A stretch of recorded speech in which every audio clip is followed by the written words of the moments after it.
บนเส้นทางสายใหญ่ใครรู้บ้างว่าในทางใครเดินเพลินหรือหลงคนหนึ่งเดินอย่างเสงี่ยมแสนเจียมองค์อีกคนทรงความสง่าน่ากลัวเกรงเมื่อไรหนอโลกมนุษย์จะสุดสิ้นความบ้าบินบีทาฆ่าข่มเหงเลิกกดขี่ขูดรีดคนกันเองหยุดบรรเลงเพลงปืนคืนสู่ธรรมขอถวายความนอบน้อมแด่องค์สมเด็จพระสัมมาสัมพุทธเจ้าขอถวายความเคารพพระมหาเถระพระเถรานุเถระเจ้าคณะพระสังฆาธิการทั่วโลกอันมีพระเดชพระคุณพระธรรมเสนาบดีรองเจ้าคณะภาค7วัดพระธาตุดอยสุเทพเป็นต้นและขออำนวยพรแด่ท่านผู้ฟังท่านผู้ชมสาธุชนพุทธบริษัททั้งหลายวันนี้รายการพระไตรปิฎกลอยฟ้าก็ลอยมาจากประเทศอังกฤษเหมือนเดิมคือตอนนี้ได้มาพักผ่อนนอนหนาวอยู่ที่วัดพระสิงห์วรมหาวิหารประเทศไอร์แลนด์ขออภัยประเทศอังกฤษ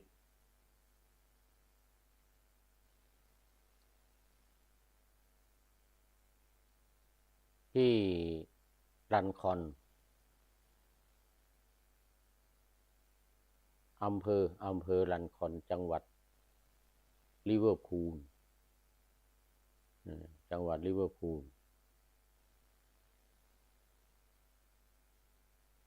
ก็มาได้2-3 วัน2 วัน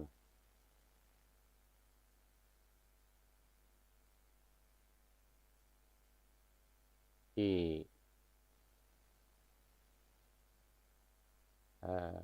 วัดนี้เป็นวัดสาขาของวัดพระสิงห์เชียงใหม่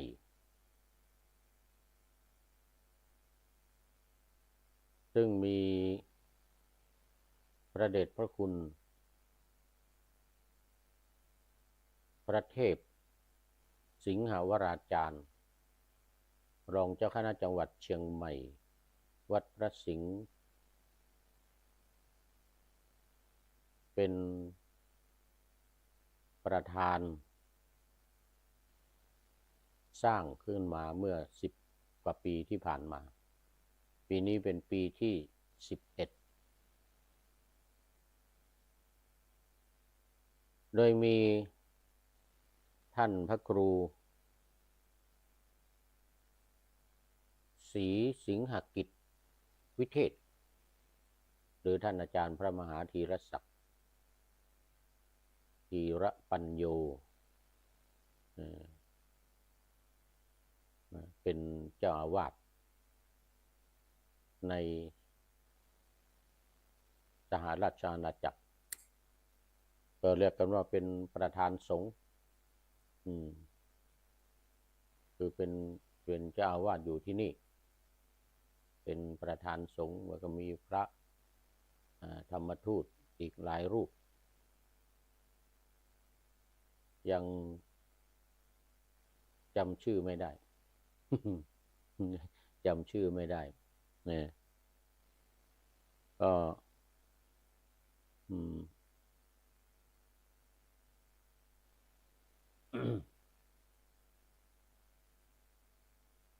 มีท่านกายท่านท่านอะไรอีกหลายรูป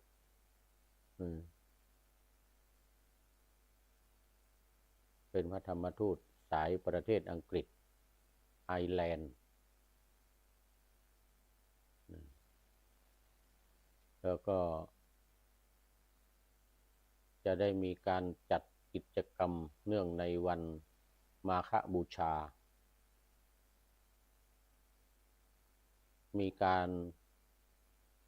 บวชชีพราหมณ์หรือศีลจารินีตั้งแต่วันที่13 23 24 25 3 วัน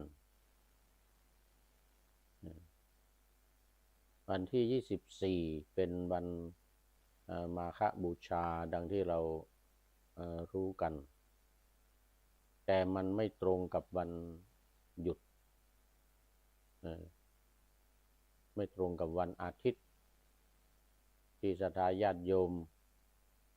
หยุดงานสามารถมาร่วมกิจกรรมได้ก็เลื่อนไปเป็นวันที่25เป็นวันจัดงานส่วน23 24นี่ก็เริ่มในการปฏิบัติธรรม กรรมฐานซึ่งก็มีท่านพระครูศรีสิงหกิจวิเทศเป็นพระวิปัสสนาจารย์นำการปฏิบัติวิปัสสนากรรมฐานสมถกรรมฐานวิปัสสนากรรมฐานตามปกติก็มีการปฏิบัติกันทุกวันมีญาติโยมมาร่วมปฏิบัติในตอนเย็นทุกวันแล้วก็วันเสาร์นี่ก็จะเป็นพิเศษสอนกรรมฐานเป็นภาษาอังกฤษสำหรับคนต่างประเทศก็คือคนที่อยู่ในประเทศอังกฤษนี้เป็นฝรั่งมังค่าที่มาปฏิบัติทุกวันเสาร์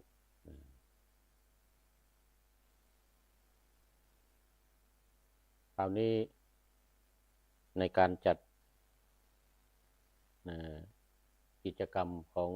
พระธรรมทูต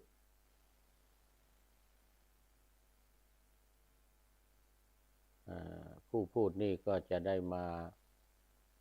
ดูงานว่าเนี่ยในต่างประเทศนี่ก็มีกิจกรรมงานสำคัญทางพระพุทธศาสนายังไงบ้างก็พอได้ทราบจากท่านพระครูว่าจะได้มีการทำบุญตักบาตรเจริญพระพุทธมนต์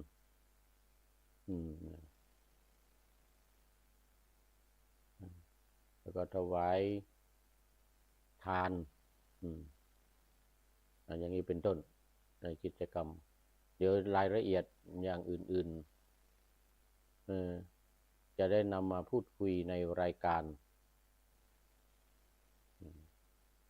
วันต่อไปสำหรับ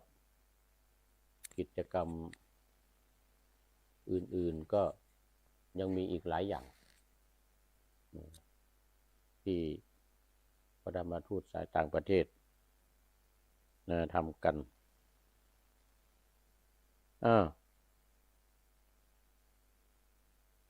กันยามาศคุณโยมกันยามาศคอสเทลโลคุณโยมกันยามาศคอสเทลโลบอกสาธุข้าเหมือนกันนะเป็นท่านแรกเข้ามาในรายการวันนี้เอาโมทนา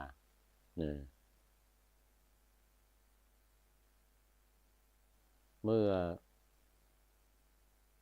ก่อนหน้านี้ก็ได้จัด รายการแห้งไป1 รายการ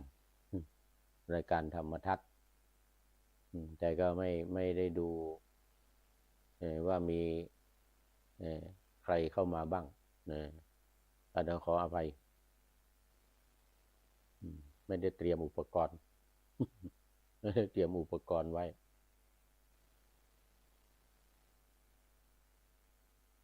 ทางเมืองไทยก็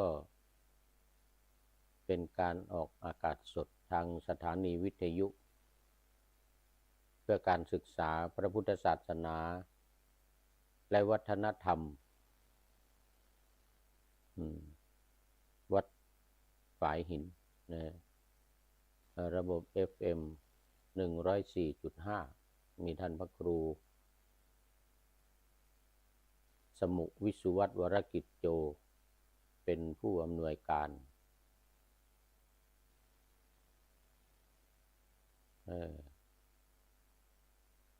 เวลานี้คือเวลา 8 นาฬิกาถึง 9 นาฬิกาแต่ว่าในอังกฤษนี่ก็ดึกหน่อยเท่ากันกับที่ประเทศไอร์แลนด์ตี 1ตี 1ก็พอดีกับอาตมาผู้พูดอยู่นี่ก็ยังปรับเวลายังไม่ได้มาได้ 2-3 เดือน2 เดือนกว่าต้องรออีกสักเดือน3 เดือน4 เดือนไปจะปรับเวลาของที่นี่ตอนนี้มันก็ยังไม่หลับไม่นอนยังไม่หลับไม่นอนแต่ก็มีง่วงมาบ้างละตามเวลาที่นี่ถ้าตามปกติก็จะเข้าพักผ่อน3 ทุ่ม2 ทุ่ม3 ทุ่มไม่เกิน4 ทุ่มแต่ตอนนี้มันยังไม่ได้เวลามันยังไม่ได้เวลาก็ยังพอจัดรายการสดได้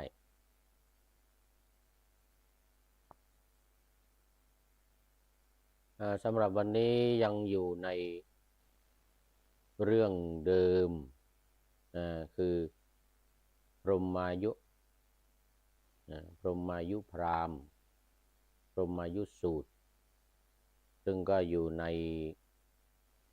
พราหมณวรรคหมวดที่ว่าด้วยพราหมณ์ซึ่งหมายถึงพระอรหันต์หมายถึงพระอรหันต์มัชฌิมปนาถมัชฌิมานิกายพระสุตตันตปิฎกเล่มที่ 13ออนมณีคุณโยมออนมณีพีนี่หรือพีเน่นะบอกสาธุข้าเหมือนกันนะสาธุคุณโยมออนมณีตามมาเดี๋ยววันนี้จะดูว่าท่านใดจะเข้ามาช่วงสุดท้ายเข้าสู่เส้นชัยของรายการคือจบพอดีรายการจบพอดีนี่ก็เป็นครั้งแรกครั้งที่ 2ในประเทศอังกฤษเมื่อปีที่แล้วก็มาจัดอยู่ที่นี่หลายวัน2-3 วันที่วัดพระสิงห์นี้ปีนี้ก็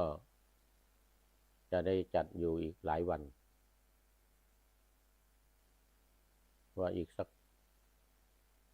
2-3 อาทิตย์จึงจะกลับไปประเทศไอร์แลนด์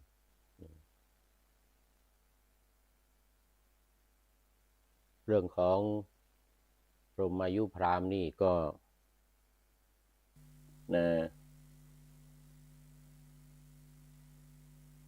เป็นเรื่องที่เกี่ยวกับ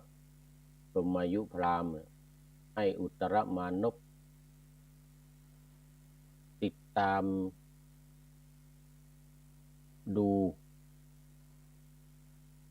มหาบุรุษลักษณะหรือลักษณะของพระพุทธเจ้าลักษณะของมหาบุรุษ32ประการว่ามีจริงหรือเปล่าอุตรมานพนี่ก็ติดตามดูอยู่เป็นเวลา7 เดือน7 เดือนไม่ใช่น้อยๆนะติดตามพระพุทธเจ้าเหมือนเงาตามตัวว่างั้นนะ ไปดูว่าจะเป็นตามตำราหรือเปล่าเสร็จแล้วพอครบ7 เดือนเรียบร้อยแล้วเนี่ยก็มารายงานให้กับพรหมายุพราหมณ์นี่มีอายุ120 ปีมีอายุ120 ปีอุตรมานพนี่ก็มารายงานให้กับพรหมายุพราหมณ์เนี่ยได้รับทราบถึงลักษณะของมหาบุรุษทั้ง32ประการให้กับพรหมายุพราหมณ์ได้ทราบเนี่ยตอนนี้ก็มาถึง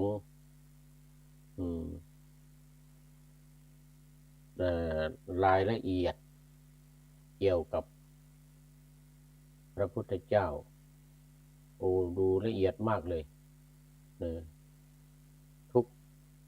ติดตามทุกย่างก้าวว่าไงนะติดตามทุกย่างก้าวแล้วก็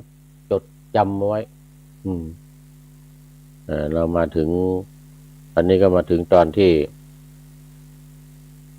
บอกว่าเมื่อประทับนั่งเนี่ยนะพระพุทธเจ้าเนี่ยนะเมื่อประทับนั่ง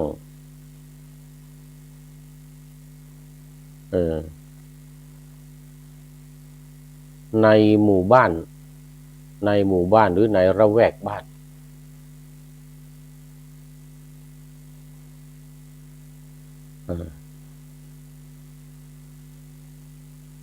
พระพุทธเจ้านี่ก็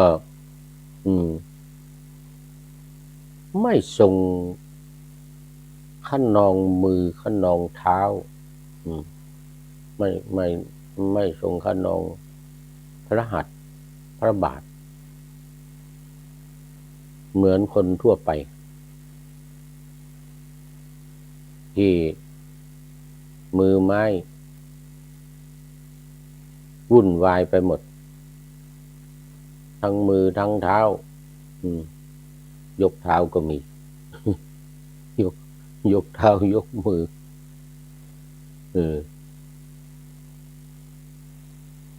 เช่นเงื้อง่าในการที่จะต่อยจะตีกันขู่คนอื่นหรืออะไรเนี่ยยกไม้ยกมือเนี่ยนะมหาบุรุษนี่จะไม่มีเลยว่างั้นนะพระพุทธเจ้านี่ไม่มีเลยในการที่จะไป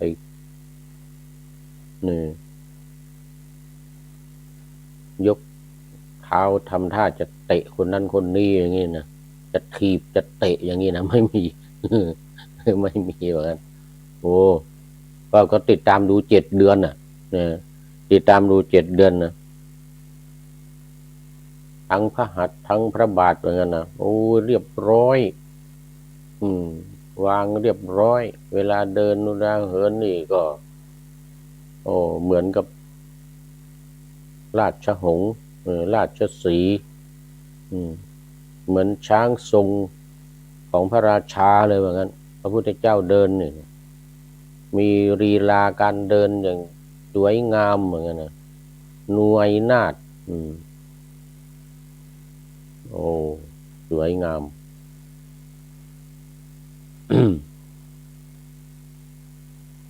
ไม่ประทับนั่ง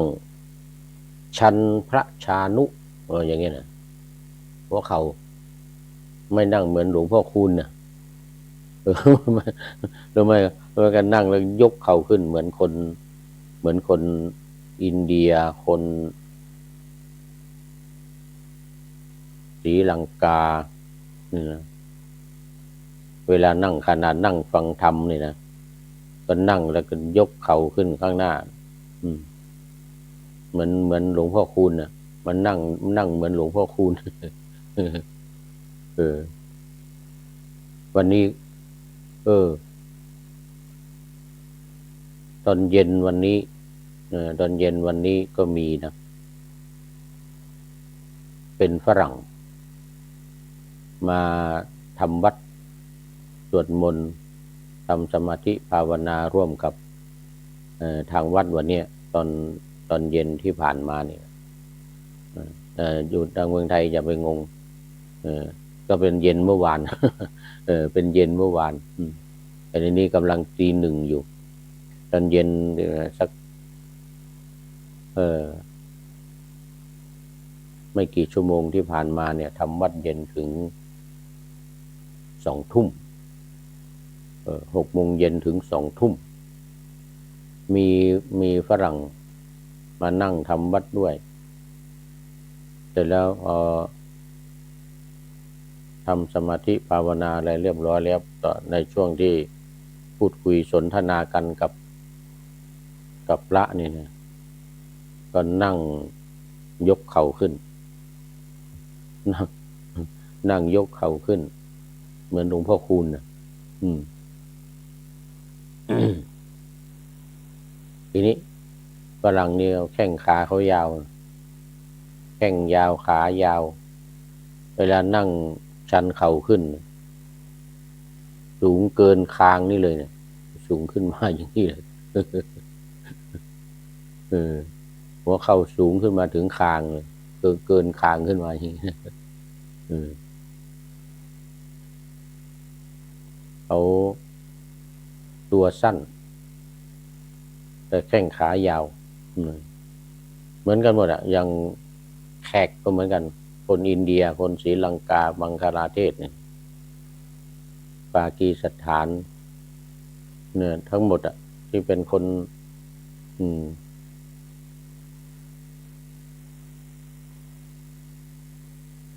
ที่เป็นคนที่เราเรียกกันว่าเป็นแขกนะ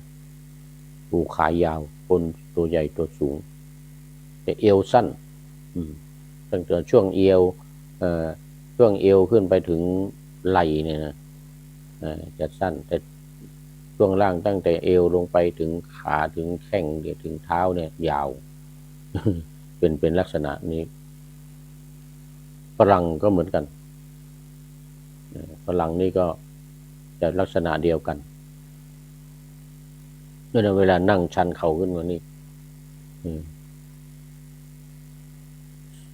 ขึ้นมาถึงคางเลยเกินคางขึ้นมาด้วยบางคนพระพุทธเจ้าก็คงจะเหมือนกันนะเพราะว่าเป็นคนอินเดียเนี่ย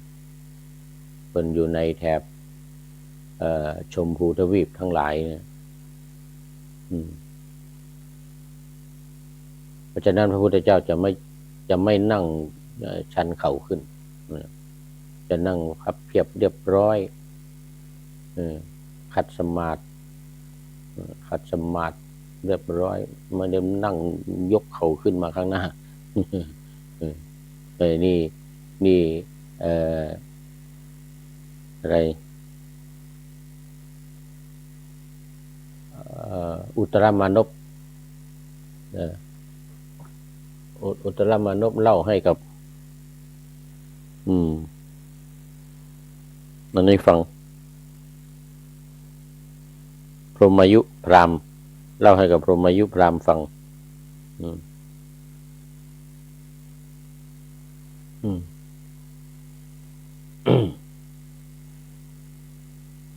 ไม่ประทับนั่งซ้อนพระบาทไม่ประทับนั่งเอาฝ่าพระหัตถ์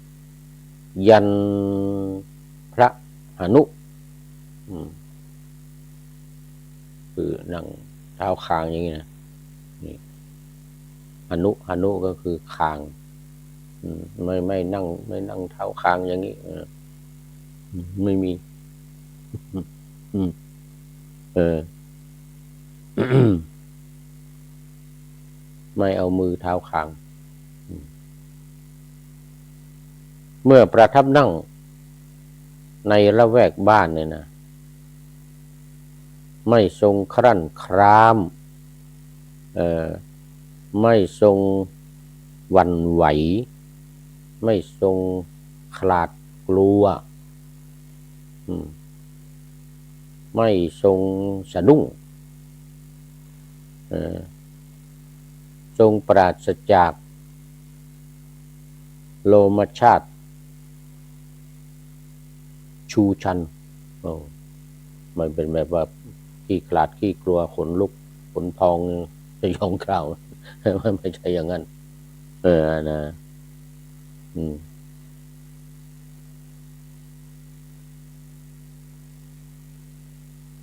ไม่สะดุ้งหวั่นกลัวไม่หวั่นไหวไม่สะทกสะท้านครั่นคร้ามพลั่นพลึงเวลานั่งเวลาเดินองอาจชาติบุรุษสมกับเป็นมหาบุรุษก็ติดตามดู7 เดือนเหมือนเดิมทุกอย่างเหมือนเดิมทุกวันนะผู้มีกิเลสผู้มีกิเลสเข้ามาแล้วกราบนมัสการขอรับพระครูจันทร์นี่มาแล้วพระครูจันทร์ไวสาเนอตุป้อว่างั้นนะหลวงหายไป2 วันนะครับเหมือนแล้วขออภัย2 วันที่ผ่านมาเนื่องจากว่าเงินหมดไม่ใช่เงินหมดเวลามันหมดเขตหมดเวลาเติมโทรศัพท์เติมเงินโทรศัพท์แล้วก็ติดต่อใครไม่ได้เลยติดต่อให้โยมในที่โน่นที่ไอร์แลนด์โยมเป็นคนเติม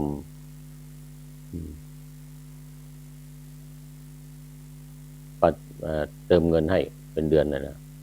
เพราะมันหมดอินเทอร์เน็ตก็ไม่มีติดต่อใครก็ไม่ได้เสร็จแล้วเดินทางมาอีกเดินทางจากไอร์แลนด์มาที่นี่เดินทางจากไอร์แลนด์มาที่นี่ก็อยู่ระหว่างทางไอ้ดังนั้นก็เลยไม่ได้จัดรายการขอเอาไป2 วัน 3 วันที่ผ่านมานี่นะทั้งรายการสดทั้งรายการแห้งหยุดหมด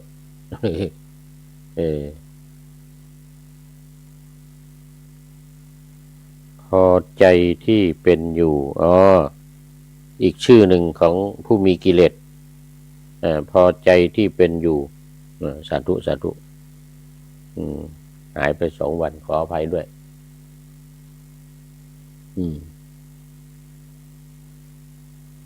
แต่ทางวิทยุไม่ขาดเพราะว่าบันทึกไว้ล่วงหน้าบันทึกไว้ล่วงหน้ารายการที่ออกวิทยุทางวัดพระธาตุดอยสุเทพก็ไม่ขาดเพราะเป็นรายการแห้งรายการแห้งทำไว้ล่วงหน้าได้มีแต่รายการสดที่วัดฝายหินนี่เป็นออกสดตรงเวลาในประเทศไทย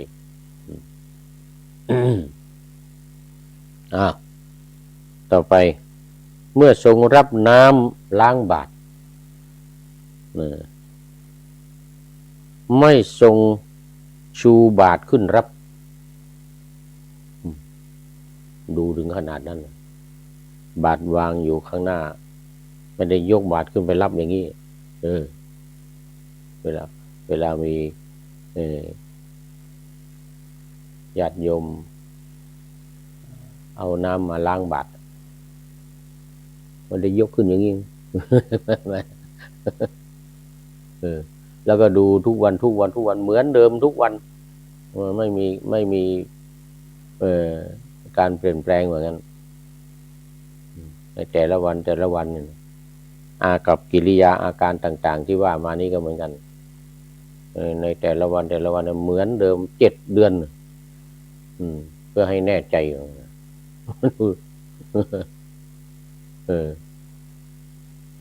7 เดือน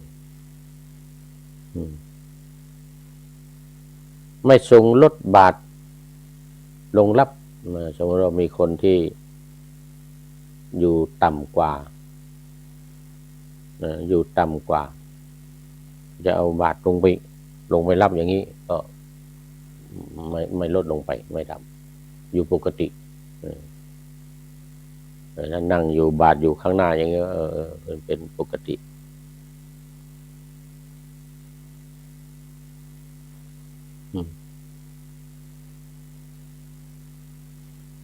เป็นปกติ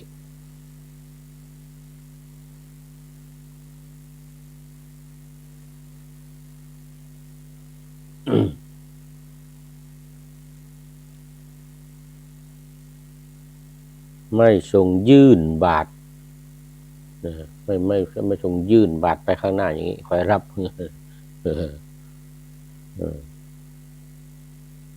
ไม่ทรงแกว่งบาตรแกว่งไปแกว่งมาเล่าจะบาตรรับเสร็จแล้วก็แกว่งทิ้งไม่มีเสมอภาคเสมอต้นเสมอปลายทุกวัน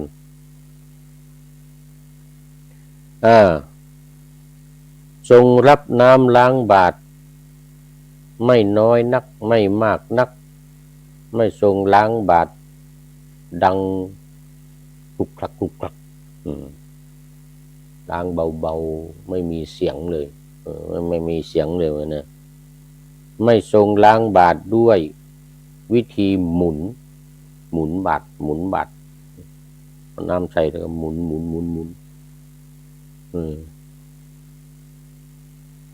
ไม่หมุนแต่ก็ล้างบาตรตามปกติไม่ทรงวางบาตรที่พื้นทรงล้างบนพระหัตถ์ไม่วางบาตรบนที่พื้นคุณโยมวาสนาจักแก้วนมัสการเจ้าข้ากราบสาธุสาธุนี่สุดท้ายแล้วมั้งนี่ยังชะแก้วหรือเปล่ามันเป็นอักษรโรมันหรือไม่ก็ชาเขียวอาจจะเป็นชาเขียวอันนี้นะอ่านผิดต้องขออภัยชาเขียวคุณโยมวาสนาชาเขียว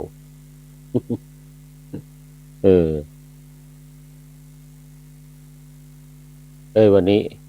FC ตัวจริงทั้งหลายยังไม่เห็นเข้ามาเนี่ยมีแต่พอใจที่เป็นอยู่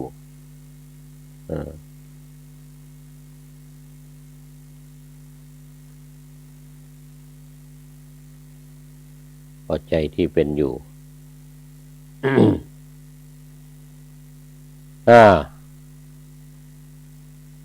นี่ก็เป็นลักษณะของมหาบุรุษเมื่อทรงล้างพระหัตถ์ก็เป็นอันทรงล้างบาตรไปในตัว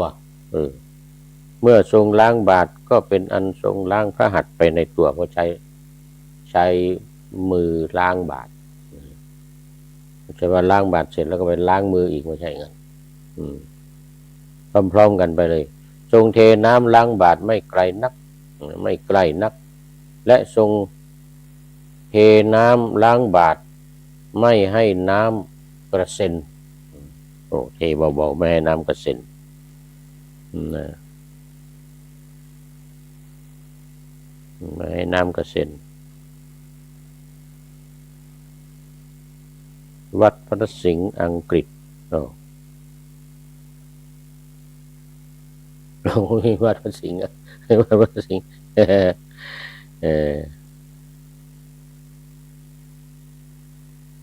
ไตรปิฎกลอยฟ้าสาธุสาธุ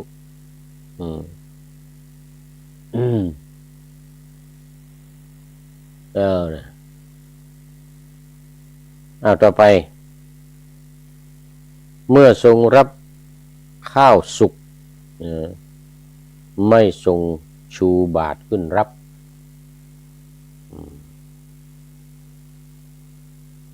ไม่ทรงลดบาตรลงเวลารับข้าวสุกไม่ทรงยื่นบาตรออกไปไม่ทรงแกว่งบาตรทรงรับข้าวสุกไม่น้อยเกินไปไม่มากเกินไปไม่น้อยเกินไปไม่มากเกินไป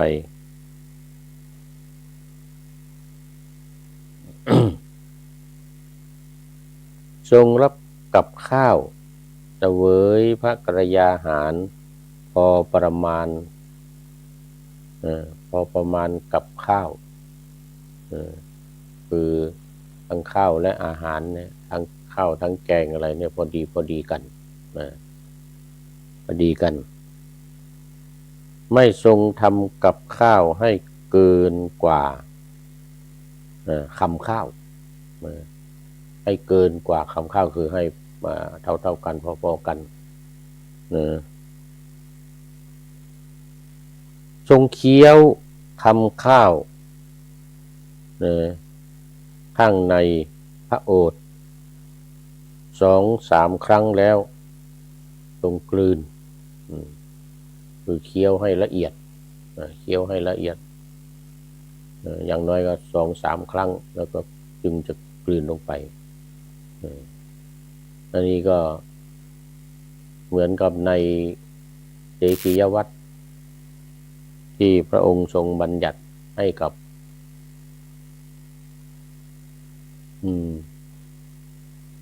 ภิกษุสงฆ์เสกียวัตร75 ข้อนะข้อที่ว่าด้วยการขบฉันเนี่ยว่าไว้ละเอียดมันเหมือนกับที่พระองค์ทรงปฏิบัติในลักษณะในมหาบุรุษลักษณะของมหาบุรุษแบบ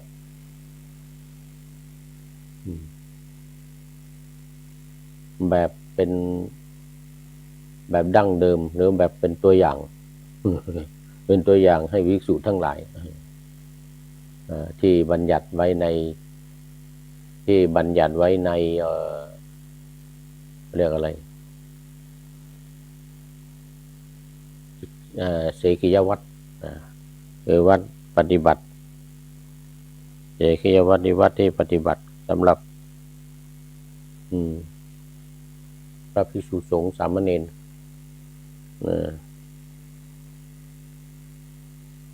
ข้าวยังไม่ละเอียดไม่ทรงกลืนลงไปไม่มีข้าวเหลืออยู่ในพระโอษฐ์กลืนลงไปหมดจึงน้อมข้าวอีกคำหนึ่งเข้าไปอีกถ้าไม่หมดนะถ้าเข้าในปากในพระโอษฐ์ของพระองค์ไม่หมดนี่จะไม่เอาคำใหม่เข้าไปโอ้ดูละเอียดขนาดนั้นดูละเอียดขนาดนั้นทรงมีปกติกำหนดอาหารแล้วเสวยแต่ไม่ทรงติดในรสของอาหารไม่ทรงติดในรสของอาหารอันนี้ก็เป็นความละเอียดละออที่อุตรมานพติดตามดูนะติดตามดู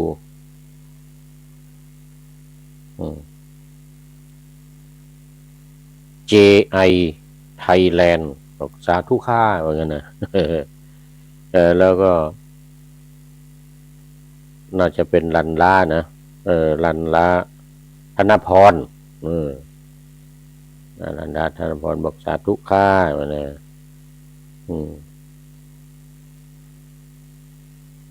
บัวบัวถมนะต้องขอไปอักษรโรมันอ่านผิดก็ต้องขออภัยชลันไซด้วยนะชลันสีเป็นอาจจะเป็นภาษาอังกฤษนี่เป็นภาษาอังกฤษ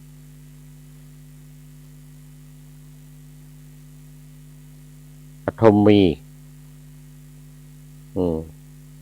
จันทวงศ์น่าจะเป็นปฐมเนาะ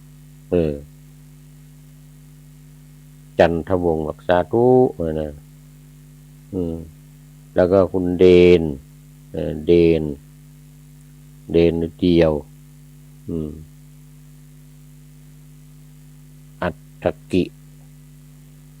ฐกินสอนโอ้ขออภัย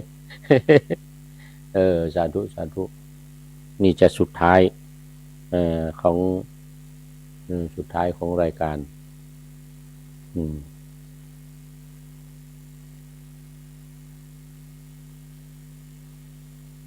ท่านพระโคดมพระองค์นั้นเสวยพระกรยาหารประกอบด้วยองค์8ประการเสวยพระกรยาหารประกอบด้วยองค์8ประการ1ไม่เสวยเพื่อเล่น2ไม่เสวยเพื่อมัวเมา3ไม่เสวยเพื่อประดับอันนี้ก็เหมือนกันในศีล8นะศีล8หรือศีล10ของสามเณรข้อที่8ข้อที่8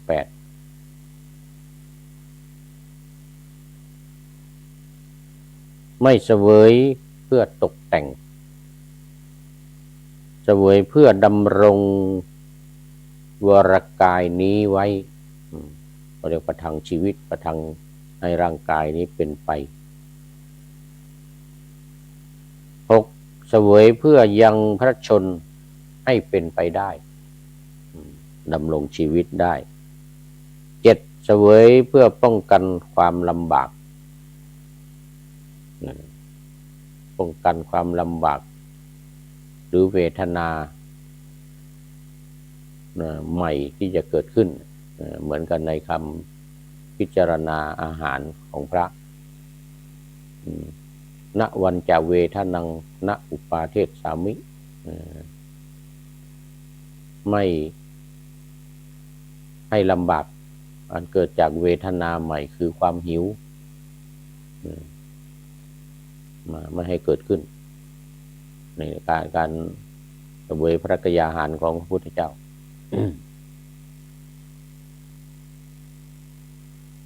อิติปุลานันจาเวทนังปฏิหังคามิกำจัดเวทนาเก่าคือความหิวเช่นปวดท้องเสียดท้องหรือไม่ก็มีแก๊สขึ้นมาหน้าอกมันเกิดจากกระเพาะอาหารเป็นแผลหรือที่เรียกกันว่าเป็นโรคกระเพาะหรือเป็นโรคกระเพาะ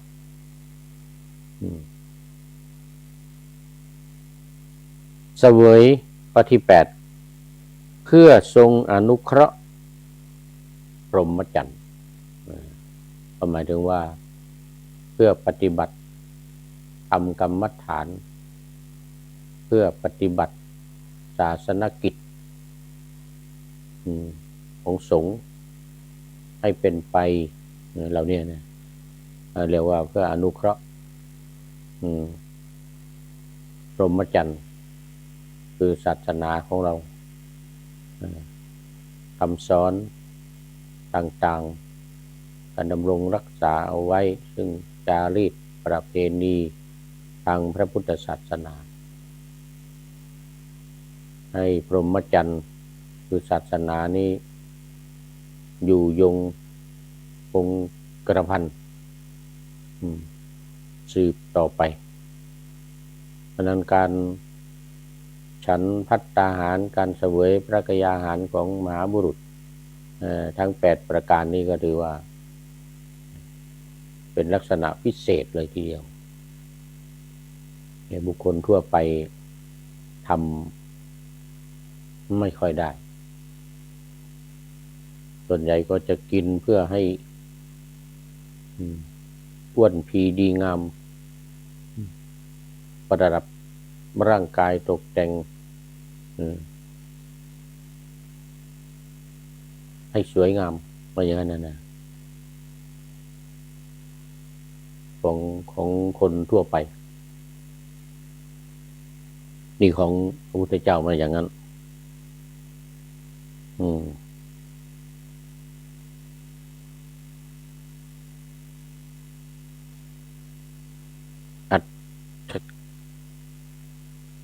อ่านยาก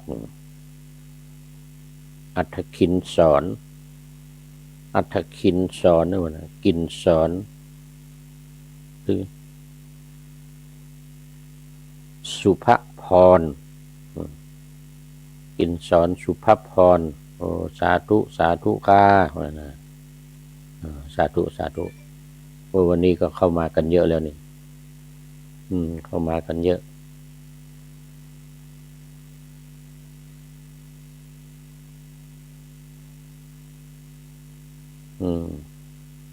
หลวงพ่อทำรายการตามใจผู้ชมไหมครับวันนี้รายการตามใจผู้ชมวันนี้จะทำวันนี้จะทำบ่าย3 โมงถึง6 โมงเย็นมาราธอนหน่อยนะหลวงพ่อถามปัญหาได้ไหมขอรับนะพอใจที่เป็นอยู่รู้สึกว่ามันแปลกๆไปนะครับนะสาธุสาธุอนุโมทามิอันนี้มี FC ใหม่สัตว์เดรัจฉานมานอกรีดมีสัตว์เดรัจฉานมานอกรีดด้วยบอกว่าสัตว์เดรัจฉานมานอกรีดนี่นะบอกกราบนมัสการขอรับหลวงพ่อเหมือนกันนะสาธุสาธุก็นามปากกานามปากกาก็ว่ากันไป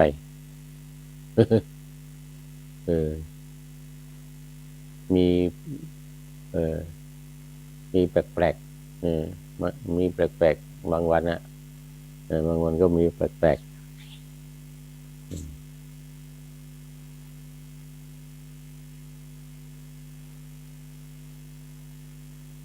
ทำรายการตามใจผู้ชมนี่ก็ตามใจผู้ชมตามใจผู้จัดด้วยในเมืองไทยบ่าย 3 โมงถึง 6 โมงเย็นแต่ที่นี่นี่2 โมงเช้าถึง 5 โมงเวลาฉันเพลพอดี8 นาฬิกาถึง 11 นาฬิกาบางวันก็เกินไปแต่เกินไปก็ไม่เกิน30 นาที11 นาฬิกา 30 นาทีเวลาฉันเพลแต่มาที่นี่ที่วัดพระสิงห์นี่11 นาฬิกาก็ฉันเพลกันละเงิน10 นาฬิกา 30 นาทีนี่ก็หยุดเราเห็นว่าวันนี้นี่ต้อง ช่วยกันทำอาหารด้วยเพราะว่านานๆทีหรือบางวันก็มีโยมมาทำอาหารน้อยก็แล้วก็ต้องช่วยกันเข้าครัวทำอาหารแต่ว่าที่นี่นานๆจะมีปกติจะมีญาติโยมมาทำอาหารถวายทุกวัน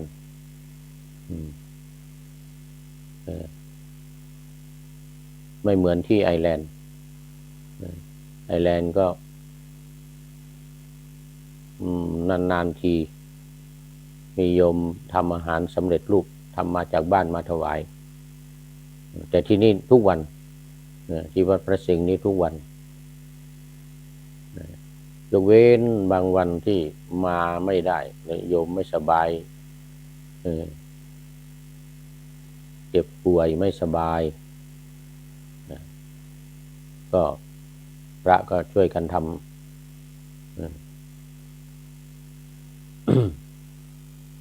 อย่างวันนี้นี่อย่างวันนี้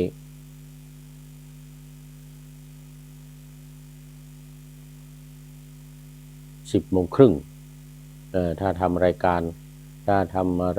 ก็ประมาณ10:30ก็ต้องหยุดเดี๋ยวก็ไปเข้าครัวไปเข้าครัวแต่เห็นท่านเจ้าอาวาสว่านานๆมีที่จะมีที่จะไม่มีใครมาทำเนี่ยมีมาน้อยอย่างที่ว่าเนี่ยบางคนนี้ก็มีมาคนเดียวเหมือนกันนะมีมาคนเดียวกันแล้วก็ช่วยกันทำอาหาร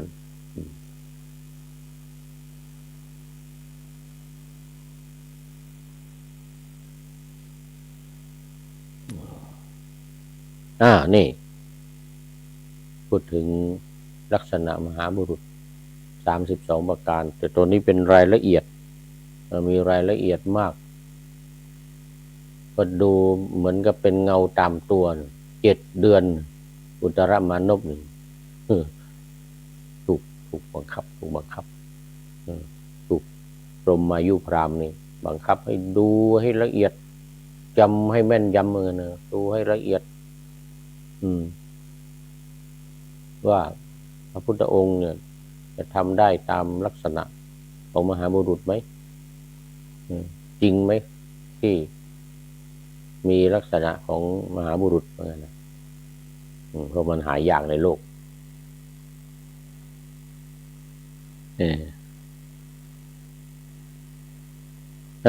แล้ววันนี้คงจะได้เอาไว้แค่นี้ก่อนหมดเวลาอีกแล้วไหนยังไม่เห็นถามปัญหาเลยเนี่ย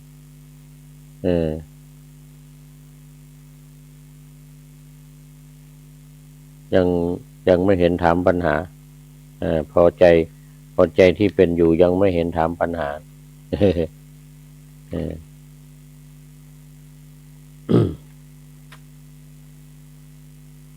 ก็ไม่เป็นไรมันใกล้จะหมดเวลาแล้ว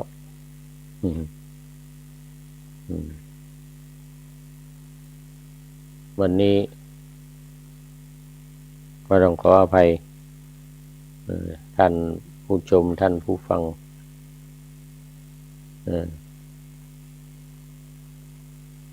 มันเปลี่ยนอะไรว่ามันเปลี่ยนสถานที่เปลี่ยนสถานที่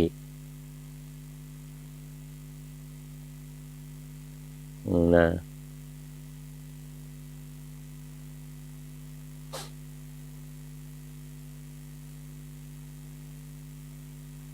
พูดถึง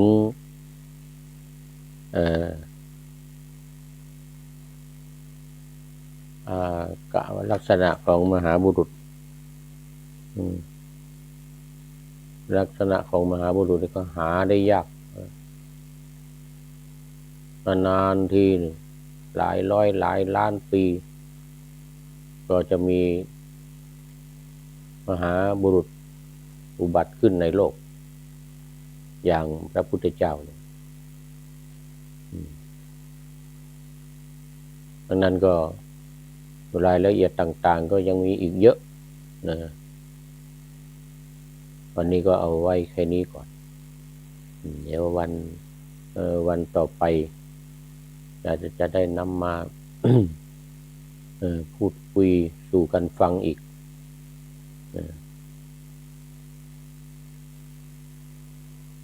รสสัตว์เดรัจฉานมานกรีดเป็นท่านสุดท้ายวันนี้เข้าสู่เส้นชัยในรายการพระไตรปิฎกลอยฟ้าอนุโมทนากับทุกๆท่านหลายๆท่านที่เข้ามาแล้ว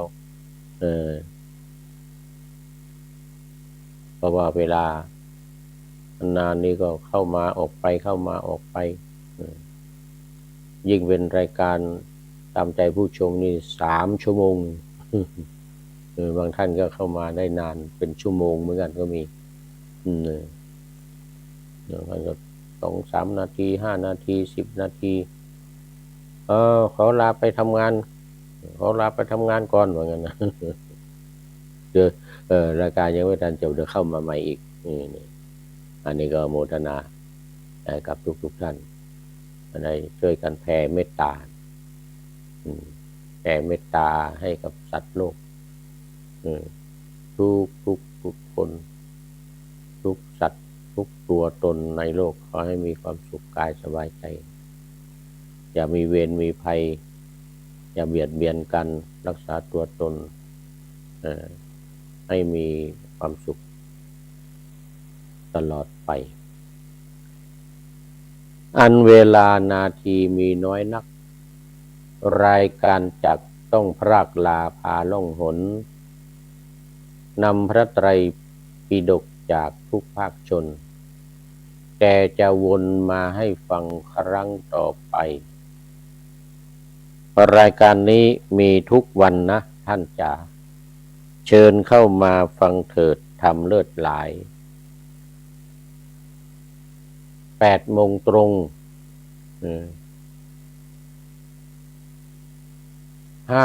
ทุ่มตรงเป็นรายการเป็นสถานีวัดพระธาตุดอยสุเทพ5 ทุ่มถึงเที่ยงคืน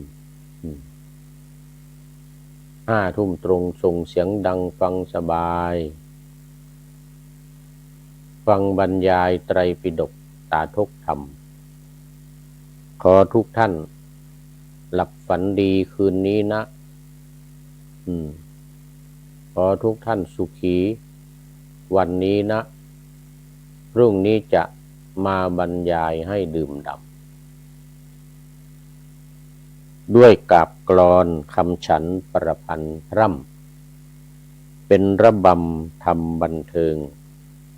รื่นเริงใจขอเจริญพร